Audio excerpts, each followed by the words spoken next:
Tugeze mu masaha y'iri joro ryo kuri uyu wa gatanu tariki 19 z'uku kwezi kwa 12 ariko ndagira ngo nkubwire ko imirwano imeze nabaha mu ntara ya Kivu y'amajyepfo by'umwihariko muri aka gace ka Makombora. Ndagenda nkubwira ijambo kuri ndi byagiye bibera ku kibuga cy'imirwano. Urumva ko nagarutse meze neza reka nizere ko namwe mwiriwe neza, nizere ko tugiye no kubana muri aya makuru abagezweho kandi amakuru udashobora gusanga ahandi. Narakubwiye nga ku kibuga cy'imirwano mare ku bwawe nawe ujye nkundira ume time yawe ngende nkubwira neza ibyagiye bibera ku kibuga cy'imirwano.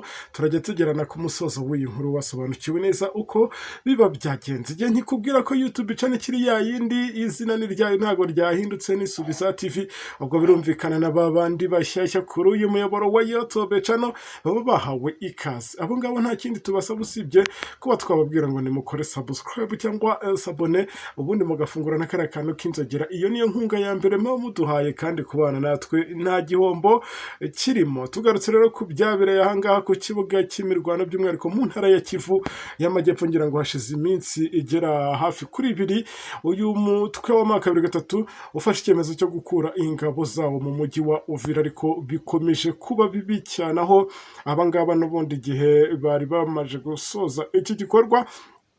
Aha nahita nkubwira ko hahise hatangira igikorwa cyo kubarasaho. Ngira ngo nubwo bavuye mu mujyi wa Uvira ariko hari ibindi bice byagenzurwaga n'uyu mutwe wa mwaka 2023 ari nabyo byagiye bijyamo izo ngabo zose zagendaga zituruka muri Uvira muri iyi minsi. Ariko nakubwira ko kuva mu gitondo mu rukerera hari saa 11:15 ubwo indege z'intambara zitagira abapilote zarasaga ibirindiro bigiye bikomeye by'uyu mutwe wa mwaka 2023 ndetse zikarasa n'abasivile benshi. Ubwo urahita ubyumva neza ko bagiye barasa ahantu henshi hatuwe n'abaturage. Bagiye banatubwira ko kandi ahangaha Minembwe ariho iyi ndege yabanje kurasa bikanaca igikuba mu baturage. Ibi byose rero biri kuba nyuma yuko uyu mutwe wa mwaka 2023 wowo wemeje ko ugiye gukura ingabo zawo muri uriya mujyi wa Uvira mu rwego rwo kubahiriza y'amasezerano yose. Ariko kuri ubu ibyo ngiye kugenda nkubwira n'ubundi byatangajwe n'uyu mutwe wa mwaka 2023 nyuma yuko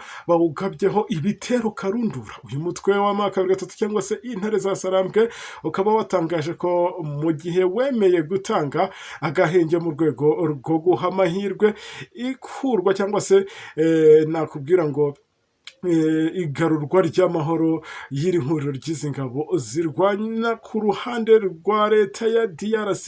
Byaje kugaragara ko nyuma yuko M23 cyangwa se izi ngabo zirwanira uburenganzira bwabo, ndavuga intare za Sarambwe, baje gutungurwa nuko abangaba navuga ngo bahanganye, ubwo ndavuga ingabo za FARDC, aho bahisemo rero guhita babagabaho ibitero karundura ku birindiro byabo ndetse no mu duce dutuwe n'abaturage benshi. Ibi byose rero nyemeranya nembi kugezaho ijambo kuri ndi turagerana ku musozo w'inkuru wasobanukiwe neza uko ibi byose biba bimeze. Uyu mutwe wa mwaka 2023 rero ibi wabyemeje cyangwa se ikaba yemeje ko ibi ngibi byagiye ibiba kuri uyu wa 19 n'uyu munsi ni today, ni kuri uyu wa gatanu. Ariko kandi nakubwira ko bakimara kubagabaho ibitero aha nagenda nkubwira ko twagiye tubona iri tangazo arirwo ryahise rinajya hanze. Mu itangazo rero ryasohowe n'uyu navuga ngo ni umuvugizi w'uyu mutwe wa mwaka 2023 mu bya politike yitwa Laurent Kanyuka,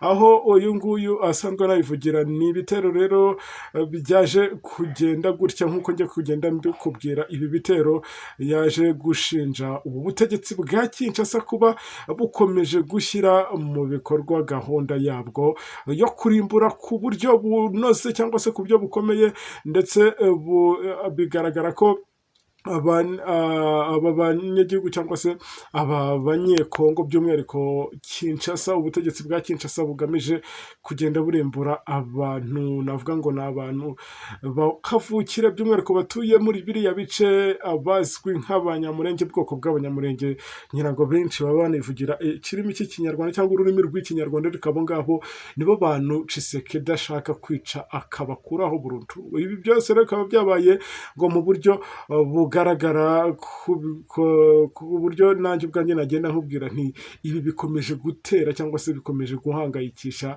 isi yose muri rusange. Ibi byose rero nubwo byagendaga biba, umutwe w'amakaro gatatu wo ukaba wanasobanuye ko kuri uyu wa gatanu tariki 19 Ukuboza 2025 guhera mu masaha ya saa 11 za mu gitondo, izi ngabo zirwana kuri ruhande rwa Repubulika Iharanira Demokarasi ya Congo FARDC, aho babagabyeho ibitero hifashishijwe izi ndege za drone z'intambara cyangwa se z'ubwiyahuzi. Izi nakubwira ko hari n'izindi ngabo rero zirwanira mu mazi, aho abangaba bagiye bibasira ahantu hatuwe cyane ndetse bakanibasira ibirindiro by'umutwe w'amakabiri gatatu. Ibi nakubwira ko biri mu gace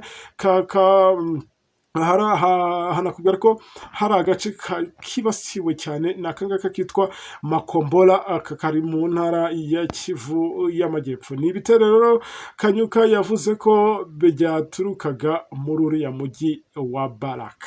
Ubwo birumvikana, ibi ngibi bigaragaza ko leta ya Kinshasa cyangwa se Felix Tshisekedi ibyo kuvuga ngo amahoro cyangwa se ngibyo turagenda dusezeranira hariya, ngibyo turaganira hariya muri biriya biganiro biba bibera hirya no hino mugenda mwumva, ibyo ntacyo we bimurebaho, azakomeza arwane paka izi ntare za Sarambwe zirambitse intwaro hasi. Ibi kandi ngo ntibishoboka kuri bo. Ariko kandi nkurikije ibyo uyu Lawrence Kanyuka yakomeje avuga, yakomeje agira ati saa 11:15 za mu gitondo nibwo izi ngabo zagabye ibitero mu Minembwe zikoresheje drone n'imbunda ziremereye cyane, aho zicaga nyine zigakubita cyangwa se zikagenda zinibasira bamwe mu baturage cyangwa se hamwe hatuwe abasivile benshi. Ibi ngibi byose rero biri kugenda biba nyuma y'uko uyu mutwe umaze gukura ingabo zawo hariya muri uriya mujyi wa Uvira wari wigaruriwe nawo. Makabiri gatatu rero yanaboneyeho gusaba abaturage ba Congo ndetse n'abafatanyabikorwa mpuzamahanga kuba abahamya bariya makosa akorwa kenshi kandi ku bushake ko kurenga, ubwo navuga ko ari ubushake bwo kurenga ku gahenge cyangwa se ku gushaka guhagarika iriya mirwano ndetse n'ubwicanyi bukomeje gukorerwa abaturage. Ubwo bari kubireba, ntekereza ko bakabaye ari bo baba abatanga buhamya, kubera ko ibi biri kuba binyuranyije n'amategeko abangaba baba baragiye bemeranyaho. Gusa uyu mutwe kandi washimangiye ko ibyo izi ngabo za leta ya Repubulika Iharanira Demokarasi ya Congo FARDC zikomeje gukora bigaragaza ku buryo bukomeye cyangwa se bunagaragara budashidikanywaho ko ubutegetsi bwa Kinshasa budashaka amahoro habe na gato cyangwa se kurinda abasivile, ahubwo ko bukomeje gutsimbarara ku gukomeza ubugizi bwa nabi cyangwa se gukomeza gukora ibitari byiza mu burasirazuba bw'iki gihugu. Ubwo ndakubwira ko n'ubundi ahangaha habaye imirwano no mu ntara ya Kivu y'Amajyaruguru naho bitari bimeze neza. Urumva ko naho ubwo amakuru ntiyegeranya neza kugira ngo mu kanya nze kongera kugaruka meze neza nkubwira nti mu ntara ya Kivu y'Amajyaruguru naho dore bakozanyijeho cyane ko ku munsi w'ejo nagiye nkubwira ko bari barwanira hariya za Masisi, ari nabwo byaje kugenda bigaragara ko aho wenda navuga ko izi ntare za Sarambwe arizo zari zatangije iriya mirwano, kuko bashakaga agace baherutse gutakaza, biza kurangira n'ubundi akari agace kari mu maboko y'izi nkeshyamba z'abawazarendo zibarushije agatege. Noneho kera kabaye biza kurangira Makabiri gatatu, dore ko yari yaturutse hariya za Nyabyondo basubirayo, gutyo baravuga bati uyu munsi namwe muratwemeje. Ngaho gukorera ibiri kuvugirwa ahangaha ku kibuga cy'imirwano, nkubwira ngo reka tuze gusura mu kanya kuko amakuru yenda yafite, ndaza no kugenda nkubwira ibiri kubera mu bindi bice bigiye bitandukanye, by'umwihariko muri iyi ntara y'Iburasirazuba. Ndagukunda kandi baramwifuriza ibyiza wowe wanuneze amatwi, kandi nizere kujya kugenda umana ibitekerezo byawe muri comment, ari nako iyi nkuru murayikinga buri uko na porodinze mujye munkundira mumbe hafi kugira ngo ningaragarize urukundo rwanyu. Dusubire mu kanya kandi murabizi ko ntashobora kubatenguha ngo mbahe amakuru atuzuye. Uwo nguwo si njye, narabibabwiye kandi nzakomeza mbisubiramo. Ndi umunyamakuru ubikora mbikunze, nta gahato, nta n'umpatirije, nta n'izindi nyungu zahatari mbitegerejemo, ahubwo ari ukugira ngo mwebwe dusanzwe twibanira mubashe gusobanukirwa neza ibiba byabereye ahangaha muri Congo. Reka mbabwire nti asante sana.